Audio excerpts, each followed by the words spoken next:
Dito guys, nakalaban ko si Dracula, top 6 global Alucard. Noong una, hinahayaan ko lang siya. Biruin nyo, pinapasok ako sa Tori kahit siya lang mag-isa. Talagang hindi biro kalaban to. Sobra niya akong kinawawa nung una, pero tatanggalin ko ang sungay niya mamaya. Dito siya palagi dumadalaw sa aking linya, para bang ayaw niyang pa-itemin ang bida. Kaya napapatakbo na lang ako at walang kahit anong magawa. Sobrang taba na ng katapat ko dito guys, kaya umiiyak na ang aking mga kasama. Sigaw nyo naman, parang bot. Narinig nyo yun guys, para daw akong bot, ngunit mamaya maaalis ang kanyang lungkot. Pinagdukol pinanganag. Kung ano-ano na agad ang kanyang sinabi, kaya nung nakasagupa niya sa Alucard, hindi ko siya tinulungan, bagkus siya ay aking iniwan. Tingnan nyo guys, magagalit na siya dyan. Nakakabwisit. Tatama. Tapos dito guys, nagtagpo na yung landas namin ni Dracula. Akala niya siguro kaya niya pa ako. Subalit may katagalan rin bago ko siya napitas. Di niya akalain na ito na ang kanyang wakas. Nang dahil sa kanyang kaasiman, dito na nag-init ang aking darili. Kailanman hindi na nila ako masasawi. Kaso nga lang guys, nagalit na naman yung edit dito at napagbuntungan niya ng galit ang aking kaduo. Sabihin nyo nga kay Este, sa akin na lang siya sumama. Kaya ko sa bati. Hindi ko naman naagawin sa kanya yung jowa niya. Buti na lang yung kaduo ko, pinagtawanan lang siya. Kasi, bilisan mo na, sumama ka na. Baka manalo lang. Ako muna samahan mo, kaya naman yung Moscow yan eh. Iwanan ka lang yan eh. Pag nakasama yan sa clash, mag-uuliti lang yun eh. Para manalo, mga tagal pa yung game. Simula nun guys, palagi na ako rumerespo para wala na silang masabi. Ang inis ko ay akin munang isinantabi. Iniligtas ko siya mula sa mga kamay ni Hanabi. Kahit may sanib pa siya ni Angela, wala na sa aking inubra. Hindi na, patay mo. O diba? Tango na panalo to eh. Ano yun ba pa eh? Sumugod na naman siya mag-isa sa puntong ito, kaya napilitan kaming sumaklolo. Pinalagan niya ba naman yung tatlo? Sabi ko lang. Ano nyo? Nagalit ko talaga ako. Kita ko. Nyo. Sayang. At least nakapatay ako. Wala nang Hanabi. Laban! Sige! Ay, suta! Mga Spartan! Sugod! Pinaglord ko na nga pala sila dito, sabi ko ako bahala. Ayun o, zone nyo na. Please, puntahan nyo na. Nakita nyo sumapa?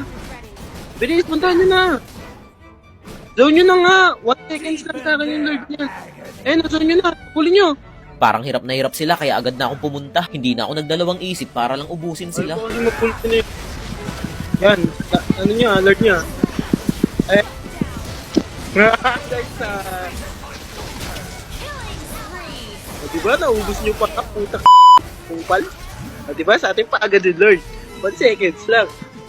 Taratap ko si Hanabi Pawok na niya. Bali si Hanabi na nga lang pala yung natitira dito guys, kaya wala na kaming pag-aalinlangan para tapusin. Tutukan, GT guys. Tigil nyo muna. GT, purutan tayo. Kalpos mo. At ayun na nga guys, dito na nabawasan ng star si Dracula. Titignan natin yung account niya, baka sabihin nyo hindi ako nagsasabi ng totoo na siya talaga to. O baka sabihin nyo guys, tsamba lang, medyo nahirapan nga siya sa akin sa totoo lang. Ito yung ML niya guys, pakita ko sa inyo, ayan o. Top Global number 6. Ayun yung TikTok account niya, Lord Dracula ML. Tapos ito yung matches niya, grabe napakadami. Guys, may dumayo ulit dito sa amin na taga saan ka uli, boss? Huwag mo nang tanungin. Dadayo ba ako dito kung dito kayang durugin? Start na. Kabang-kaba ako dito guys kasi napakalakas ng loob nitong dumayo na to para sabihin na dudurugin daw ako. Ang pinangtapat niya pa talaga sa most cube ko Bruno. Sa unang pagharap nga namin nagawa ko siyang ma-first blood kaya napakamot na lang siya kahit hindi makate. Akala ko nga guys mahina lang siya, yun pala pinagbigyan lang ako. Sa muli naming pagkikita pinaulanan niya agad ako ng maraming bola. Binaliwala ko yun kasi parang nangingiliti lang pero napansin ko unti-unti niya na ako napapaslang. Dito ko naramdaman na hindi siya basta-basta kalaban sa 1v1. Kaya naman nag-isip agad ako ng strategy. Kunwari naglag ako dito, yun naman pala iuuntog ko siya sa bato. Kung ating mapapansin, lamang na sana ako dyan pero unti-unti na ako nalulusaw nang hindi ko namamalayan. Tignan nyo, magsisimula ng mag-angas yan. Abubal ka pa. Medyo naging kampante na siya sa puntong ito. Tinitipihan na nga lang ako guys, tingnan nyo. Halos abangan niya na lang ako sa labas ng base, parang nanliit tuloy ako sa saliri ko. Kaya't pinagbigyan ko siya sa kanyang gusto. Kamuntikan nga ulit ako, buti mabilis akong nakalayo. Uy, Sa puntong ito, cooldown pa yung inspire ko pero wala akong ibang no choice kundi pumalag na lang. Nang mabigyan ko siya halos mapahawak na naman sa ulo niya. Pero guys, hindi nyo makikita sa akin yung pag-aangas kasi nga halata namang pikunin siya. Saksagsagan ng kanyang pag-red lap, pinilit ko tong agawin. Subalit malagim pala ang aking sasapitin. Syempre napitas ako, malamang boboses na naman yan. kahit naman ka ng item, wala ka pa rin sinabi. Natatawa na lang ako sa mga ganito, sila na nga tong dumayo. Sa pagkakataong ito, binulaga niya ako pero hindi ako nagulat. Pagkasandal niya sa pader, agad kong pinagrarat-rat. Inaamin kong nagkamali ako dito. Masyado akong naging confident sa sarili ko. Pinasok ko ba naman sa loob ng base? Lolo. Bale, all 5 na yung score namin. Panahon na para aking seryosohin. Lupit nga ng pagkaka-second skill ko sa kanya dito guys. Literal na tower hug.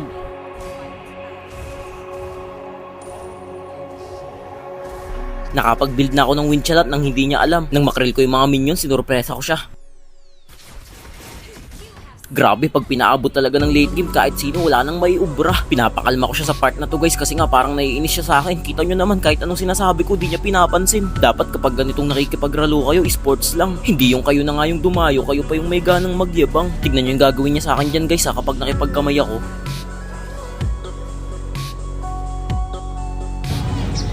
Nice game ha. Okay na. Uwi na ako. Lo, nagagalit si Kuya oh. Pahinang yabang eh. At ayun na nga guys, hanggang sa ngayon hindi pa rin yung natatalo kahit isang beses. Bali ang score ko na nga pala ay 117 wins, 0 losses. Sa mga gustong makalaban din ako, sabihin nyo lang kung taga saan kayo, ako na mismo ang dadayo.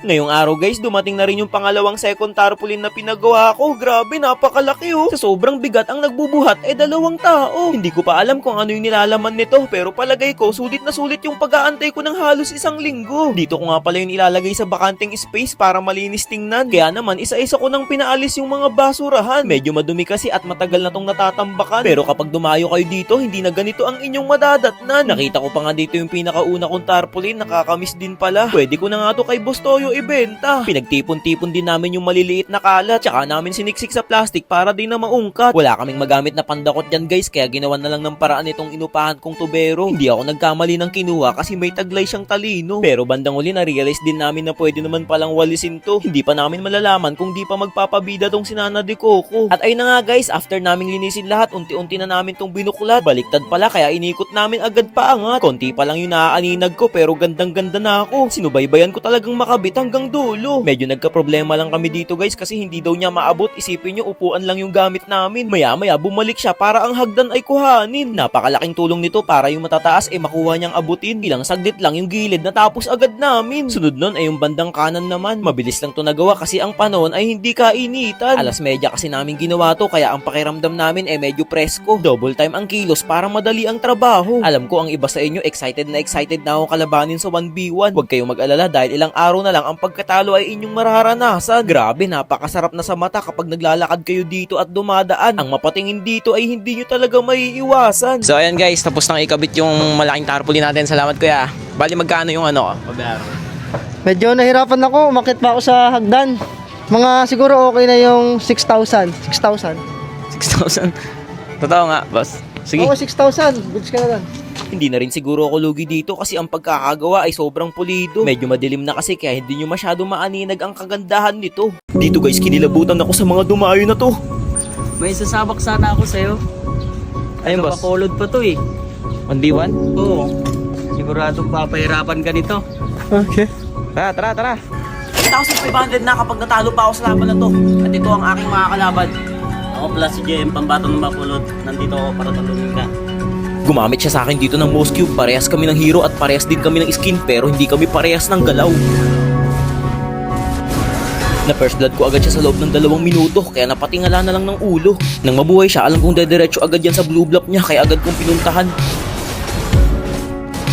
Halos mapailing siya dito guys, siguro nagsisisi na siya na nakalaban niya ako. Mga pwestuhan pa lang kasi sa mapa alam na alam ko.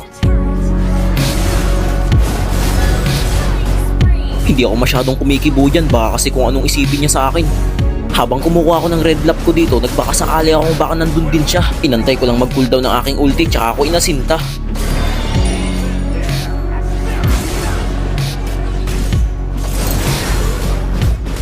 Baka iniisip niya nakamapak ako dyan ha. Sadyang ang aking sibat ay bihira lang hindi tumama. Napansin ko dito low HP na yung tori niya. Hindi na ako nagdalawang isip upang lusubin siya.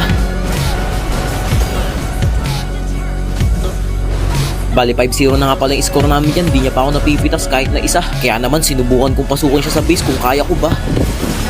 May putik. Gagi, mangyari yun. Sa pagkakataong ito, bumawi agad ako.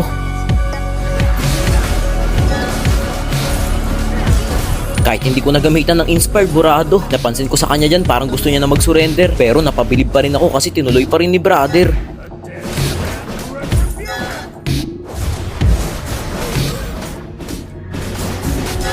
Grabe, ilang sibat lang nawawala agad. Tatambayan ko na lang siya ngayon dito sa bandang bungad. Okay na rin, di ba guys? At least naka-score siya. Yung iba nga hindi nakaka-score sa akin talaga. Yung ibang nakakalaban ko kasi 6 minutes pa lang tapos na agad ng bida. Magugulat kayo sa mangyayari sa kanya yan guys kasi pagkabalik niya pa lang, sasalubungin ko agad siya ng pagkapas lang. Bali pinagkikrill ko nga muna pala yung mga minions dito para walang maging sagabal. Upang ang pagkapanalo ko hindi na magtagal.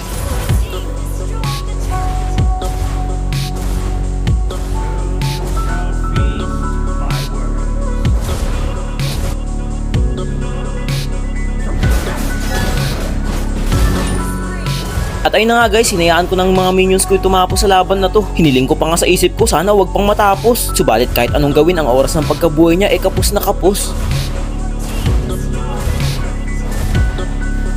Nice game, nice game. Nice game.